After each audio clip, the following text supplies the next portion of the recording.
สาธุสาธุสาธุอุกาสะกาลุญังกตวาบัพพัสสังตะมังพันเตนั่งลงนั่งย่อเด้อนั่งลงนั่งย่อนั่งย่อนั่งไปแล้วอาหังพันเตบัพพัสสังญาจามิตุติยามปิอาหังพันเตบัพพัสสังญาจามิตติยามปิอาหังพันเตบัพพัสสังญาจามิสัพพะพุทธะนิสสารณะนิพพานะสัจสิกะระณะภายะอิมังกาสาวังขะเหตวาบัพปัสเสทะมังพันเตอานุกัปปังอุปาทายะตุติยามปิระณะภายะอิมังกาสาวังทัตตวาบัพอานุกัปปังอุปาทายะสัมนาทายะอิมังกาสาวังเอตังโลมาเอสาทันตาตาโจยืนขึ้น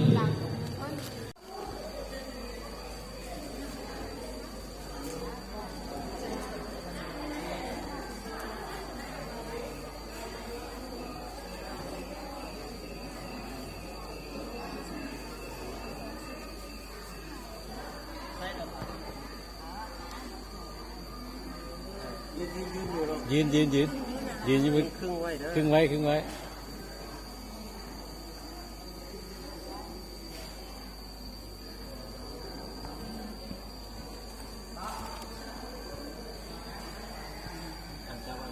จับไว้ขอบคุณ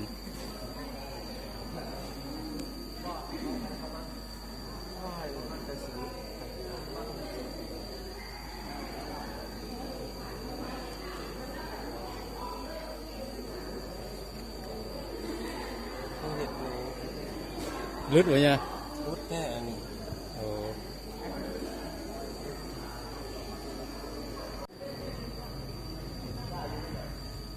ลามเลยหลับพุ่นเนี่ยลามโคตรละ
คือแล้วจ่วย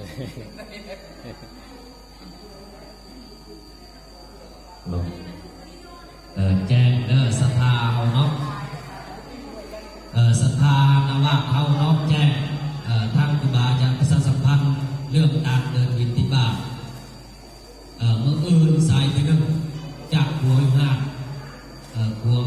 น้ำมันหลักเหนือแล้วมันศรัทธาแล้วมันอยู่ทางนึงตะเป็นโต๊ะว่าให้อยู่ว่าภาคตรงนี้ภาคตรงนั้นน้อยว่าหน้าห้ามไปหน้าห้ามมันเบาให้อยู่ภาคทางนึงตะเป็นโต๊ะมันจะเดินอะไรไม่ได้ข้ามทางเพราะฉะนั้นเขาจะมาแจ้งเนาะ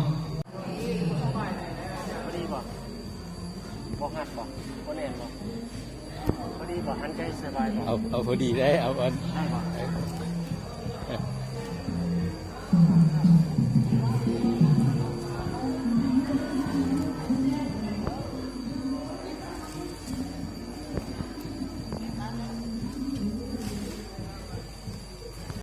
ยิ้มได้ไหมเจือเห็นหน้าวุ่นแล้วแม่เจือ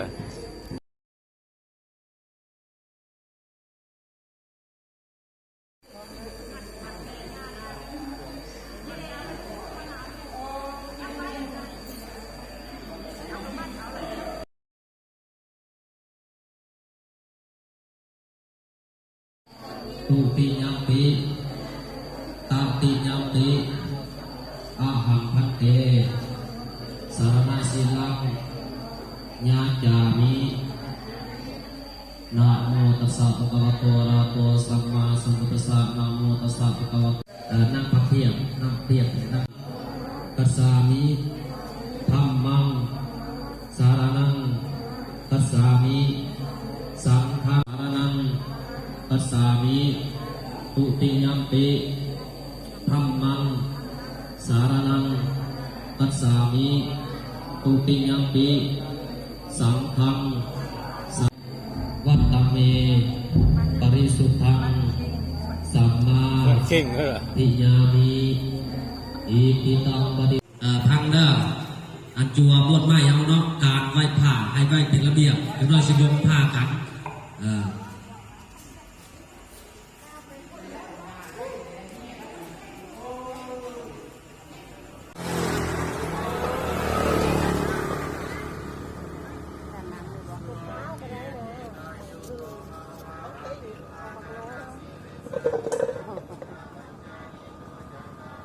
เจอน้อยเรียบร้อยได้เจอน้อยเทศเนาะ เรามือเดียวก็ชื่อแล้วเนาะเราพัดชื่อง่ายจะเป็นบุญ เดี๋ยวนานเลย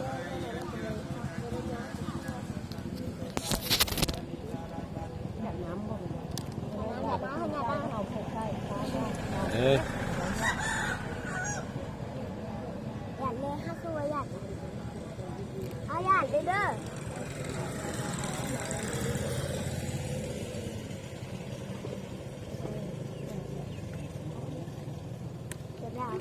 นะผู้ใดที่มีปัจจัยอันนั้นให้ใส่บาตรยามเบิดบาตรเดียวเลยเด้อ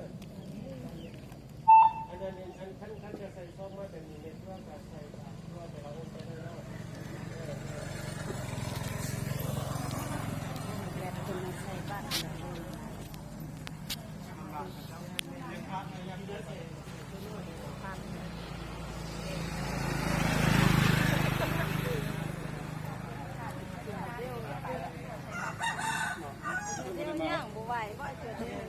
ยังบ่ไหวขอบอกเตือนมันยังบอกขึ้นเลิกเกินตัวนะพ่อแม่ลุงป้าเอาดาบาดาสาวเนาะห่างหาการเตรียมนึงทุกมือเนาะฮอดวันที่18-19เนาะเพิ่นจะปิดโครงการเนาะฉะนั้นบอกเตือนมาให้เตรียมความพร้อมผู้ใดมีความพร้อมในพุทธศาสนาพ่อแม่พี่น้อง เดี๋ยวเพื่อนนะแต่นั้นเด้อก็ได้ให้มีหรือวันนั่นยังไงฮะยังบ่อ้าว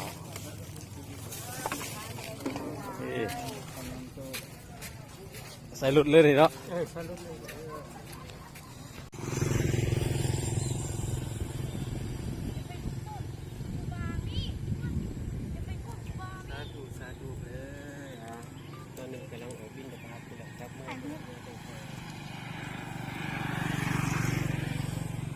เมื่อยเพราะเจือน